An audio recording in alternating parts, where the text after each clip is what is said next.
Supreme Court review of orders and judgments act कल अदम करार। सुप्रीम कोर्ट की जानिब से जारी बयान में कहा गया कि Supreme Court review of orders and judgments act case का मुतफ़क्का फैसला सुनाया गया। सुप्रीम कोर्ट रिव्यू एक्ट आइन के खिलाफ है, जिसकी तफसीली वजूहात बाद में जारी की जाएंगी। सुप्रीम कोर्ट के मुताबिक review of orders and judgments act से मुतालिक केस में जस्टिस मुनीब अख्तर ने इजाफी नोट भी तहरीर किया। सुप्रीम कोर्ट के फैसले में कहा गया कि सुप्रीम कोर्ट रिव्यू एक्ट पार्लियामान की कानून साजी के इख्तियार से तजावुज़ है। सुप्रीम कोर्ट रिव्यू एक्ट की कोई कानूनी हैसियत नहीं, लिहाजा उसे कल अदम करार दिया जाता है। Supreme Court review of judgments and orders act के खिलाफ दरख्वास्तों पर फैसले के लिए अदालत ने फरीकैन को इलेक्ट्रॉनिक नोटिस भिजवाए थे। याद रहे कि 19 जून को chief justice Pakistan Umar Ata बुंदयाल, justice Munib Akhtar और जस्टिस एजाज उल अहसन पर मुश्तमिल बेंच ने केस के 6 समातें करने के बाद फैसला महफूज किया था। रिव्यू एक्ट का अदम करार देने से नवाज शरीफ के केस पर फर्क नहीं पड़ेगा। आजम नज़ीर तारड़ ने कहा कि आइन में तरीकाकार वाज़िह है कि इदारों ने कैसे चलना है। अदालत का काम केसेस का फैसला करना है और लोगों को इंसाफ फराहम करना है। पार्लियामेंट के अख्तियार में अदालत के बार बार मुदाखलत अच्छी रवायत नहीं, इसी मुदाखलत से इदारे मजबूत नहीं कमज़ोर होंगे। उन्होंने कहा कि तासुर जाता है कि पार्लियामेंट की गैर मौजूदगी का फ़ायदा उठाया गया। ये कानून बार कौंसल्स और बार एसोसिएशंस का पुराना मुतालबा था, समझ से बालातर है, जिससे डॉक्टर से शफा नहीं मिल रही। कहा जा रहा है दूसरा ऑपरेशन भी उसी से कराया जाए।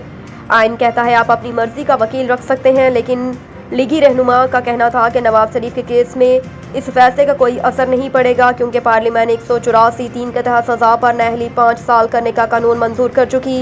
इलेक्शन एक्ट में तरमीम के बाद नाअहली 5 साल से ज़्यादा नहीं हो सकती।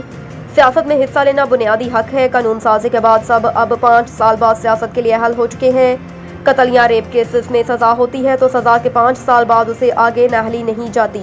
चेयरमैन तहरीक इंसाफ की 7 मुकदमात में अमूरी जमानत की दरख्वास्तें मुस्तरद। 9 मई वाक़यात के 7 मुकदमात में चेयरमैन PTI की अबूरी जमानत की दरख्वास्तों पर समाअत इंसदाद दहशतगर्दी लाहौर अदालत के जज एजाज अहमद बटर ने की। PTI की जानिब से बैरिस्टर सलमान सफ्दर पेश हुए और मौक़िफ़ अपनाया कि सबसे पहले सदा है कि जमानत को मुलतवी कर दिया जाए।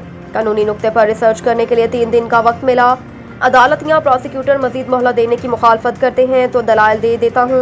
फाजल जज ने बैरिस्टर सलमान सफ्दर को हिदायत की कि आप मेरा हाल हुमायूं दिलावर जैसा ना करें, आप दलाइल शुरू करें। जिस पर PTI के वकील ने कहा कि आप हुमायूं दिलावर नहीं, आपने हम पर बहुत मेहरबानियाँ की हुई हैं। चेयरमैन तहरीक इंसाफ की तकनीकी बुनियादों पर अबूरी जमानत मनसूख ना की जाए। बैरिस्टर सलमान सफ्दर ने कहा कि अदालती हुक्म पर हरासी और सजा याफ्ता मुल्ज़मान रोज़ाना पेश किए जाते हैं। दरख्वास्त गुजार को भी जेल से तलब कर लिया जाए, जिस पर जज ने कहा कि सजा याफ्ता नहीं पेश होते। निगरान वज़ीर आज़म की नामजदगी। शहबाज शरीफ और राजा रियाज की मुलाकात आज दोबारा होगी। वज़ीर आज़म शहबाज शरीफ और कायदे हिज़्ब इख्तिलाफ राजा रियाज अहमद के दरमियान निगरान वज़ीर आज़म की नामजदगी के मामले पर आज इस्लामाबाद में मुशावरत का दूसरा मरहला होगा। वज़ीर आज़म ऑफिस की प्रेस रिलीज के मुताबिक वज़ीर आज़म शहबाज शरीफ ने आइनी तकाज़ों के मुताबिक कायदे हिज़्ब इख्तिलाफ को मुशावरत की दावत दी है। इस सिलसिले की पहली मुलाकात गुज़श्ता रोज़ इंतहाई खुशगवार माहौल में हुई, जिसमें दोनों रहनुमाओं ने मुशावरत जारी रखने का फैसला किया। मुलाकात के बाद मीडिया से गुफ्तगू करते हुए राजा रियाज अहमद ने कहा था कि निगरान वज़ीर आज़म के लिए उन्होंने नामों का तबादला किया। उन्होंने कहा इस एतमाद का इजहार किया कि शहबाज शरीफ से मुशावरत के बाद इत्तफाक राय से निगरान वज़ीर आज़म की नामजदगी की जाएगी। ज़राए के मुताबिक शहबाज शरीफ और नवाज शरीफ के दरमियान गुज़श्ता रोज़ टेलीफोनिक राब्ता हुआ था, जिसमें वज़ीर आज़म की जानिब से कायदे नून लीग को निगरान वज़ीर आज़म के मामले पर अपोजिशन लीडर के साथ की जाने वाली मुशावरत पर ब्रीफिंग दी गई थी।